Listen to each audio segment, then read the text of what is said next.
오늘 우리가 함께 떠나볼 이야기는요, 지금으로부터 무려 2000년 전으로 거슬러 올라갑니다. 인터넷도 스마트폰도 없던 시절에 거대한 제국 전체를 아우르는 네트워크를 구축한 한 남자의 이야기, 바로 바울의 연결된 교회입니다.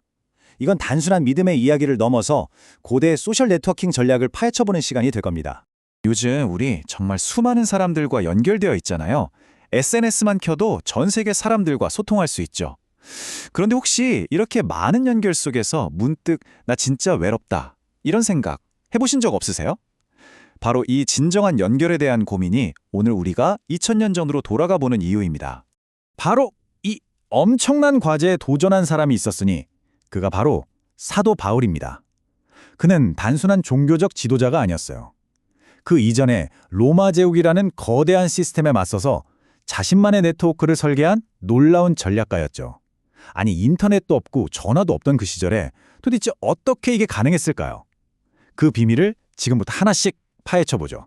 자, 그래서 오늘 우리는 총 5가지 흐름으로 바울의 네트워크를 살펴볼 겁니다.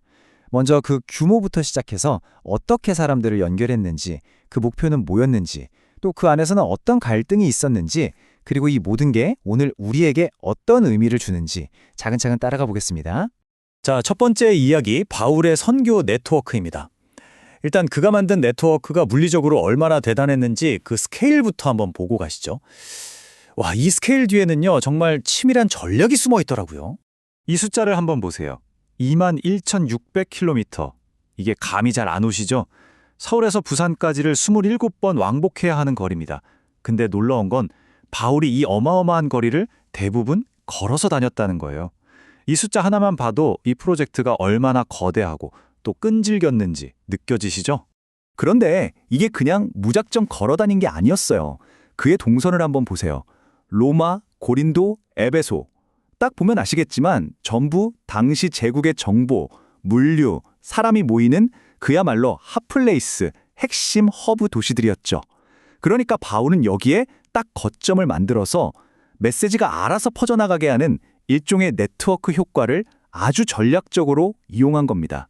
좋아요. 이렇게 거대한 점들을 찍었는데 이걸 어떻게 하나의 선으로 이어서 유지했을까요? 바울 전략의 진짜 핵심은요, 사실 기술이 아니라 바로 사람이었습니다. 그가 사람과 사람을 어떻게 연결했는지 한번 자세히 들여다보겠습니다. 여기에 두기고라는 사람이 등장합니다. 이 사람은 그냥 편지 배달부가 아니었어요. 요즘으로 치면 본사의 비전이랑 문화를 착실하게 전파하는 아주 핵심적인 커뮤니티 매니저 같은 역할이었달까요? 바울이 그를 그냥 직원이 아니라 사랑받는 형제라고 부르잖아요. 단순 정보 전달이 아니라 신뢰와 격려라는 감정까지 직접 배달하게 한 거죠. 오네시모라는 인물의 이야기는 한술 더 뜹니다. 사실 그는 과거에 좀 문제가 있었던 사람이거든요. 근데 완전히 다른 사람으로 변화한 거예요. 바울은 바로 이 변화된 삶, 그 자체를 살아있는 메시지로 활용했습니다. 오네시모가 공동체에 돌아가는 것, 그 자체가 이 네트워크가 무엇을 추구하는지 보여주는 가장 강력한 증거가 된 셈이죠. 그러니까 핵심은 바로 이거예요.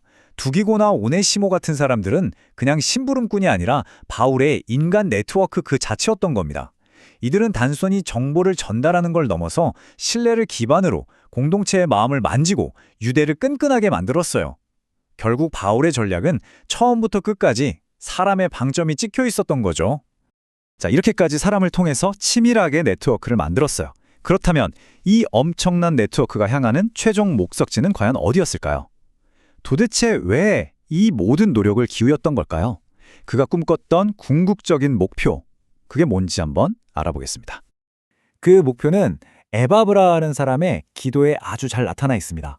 첫 번째는 굳건히 서는 것이에요.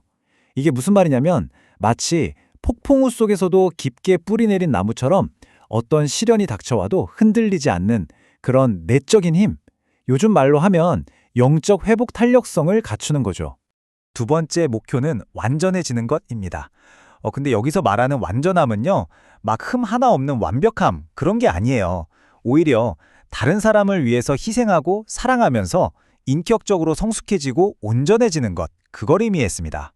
그리고 마지막 세 번째는 확신에 차는 것. 이건 마음속에 있던 의심의 안개가 싹 걷히고 하나님의 약속에 대한 절대적인 믿음으로 마음이 가득 채워진 상태를 말하는 겁니다. 자, 정리해볼까요? 굳건히 서고 온전해지고 확신에 차는 것. 이것이 바로 바울의 네트워크가 진짜로 원했던 최종 목표였던 거죠. 그런데 말이죠. 이렇게 위대한 목표를 가진 네트워크라고 해서 모두가 끝까지 함께했던 건 아니었습니다.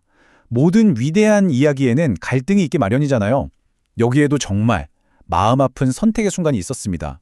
자, 이제 그 헌신의 갈림길에 썼던 두 명의 인물을 만나보시죠. 여기 너무나 대조적인 두 사람이 있습니다. 한 명은 사랑받는 의사, 누가. 그는 정말 끝까지 바울 곁을 지키면서 큰 힘이 되어줬어요. 반면에 다른 한 명은 데마입니다. 그도 한때는 동역자였지만 결국 바울을 버리고 떠나버렸죠. 이 네트워크의 모든 구성원들은 결국 누가와 데마처럼 어떤 길을 갈지 선택의 기로에 놓였던 겁니다. 바울은 데마가 떠난 이유를 딱 한 문장으로 설명합니다. 이 세상을 사랑하여. 정말 짧지만 많은 걸 생각하게 하는 구절이죠. 결국 추상적인 갈등이 아니라 한 개인의 너무나 인간적인 선택이었던 거예요. 우리의 마음이 어디를 더 향하고 있느냐, 무엇을 더 사랑하느냐가 결국 우리의 방향을 결정한다는 걸 아주 뼈아프게 보여주는 대목입니다. 자, 이제 마지막 이야기입니다. 2000년 전 한 네트워크가 흥하고 또 위기를 겪었던 이 이야기가 21세기를 사는 우리한테 도대체 무슨 의미가 있을까요? 놀랍게도 이 고대의 이야기가 오늘날 우리 사회의 문제와 정확히 맞닿아 있는 지점이 있습니다. 한번 보시죠. 여기서 정말 흥미로운 연결고리가 하나 발견돼요. 바울이 골로새 교회에 보낸 이 편지를 바로 옆 동네인 라오디게아 교회와도 돌려보라고 말하거든요.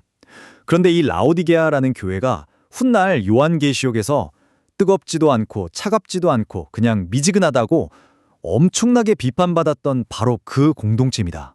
이게 과연 우연일까요? 결국 이 미지근함에 대한 처방전은 오늘 우리에게도 그대로 적용될 수 있습니다. 첫째, 현실에 안주하려는 마음에서 돌이켜라.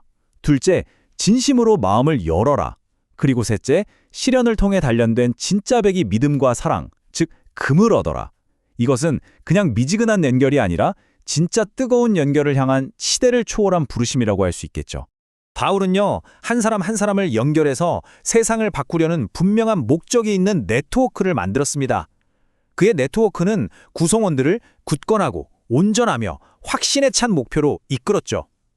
자, 이제 마지막 질문을 우리 자신에게 던져볼 시간인 것 같습니다. 지금 내가 속한 관계들, 나의 커뮤니티, 나의 네트워크는 과연 나를 어디로 이끌고 있을까요? 바울의 이야기가 2000년의 시간을 훌쩍 넘어 우리에게 던지는 이 묵직한 질문, 한 번쯤 깊이 생각해 보시면 좋겠습니다.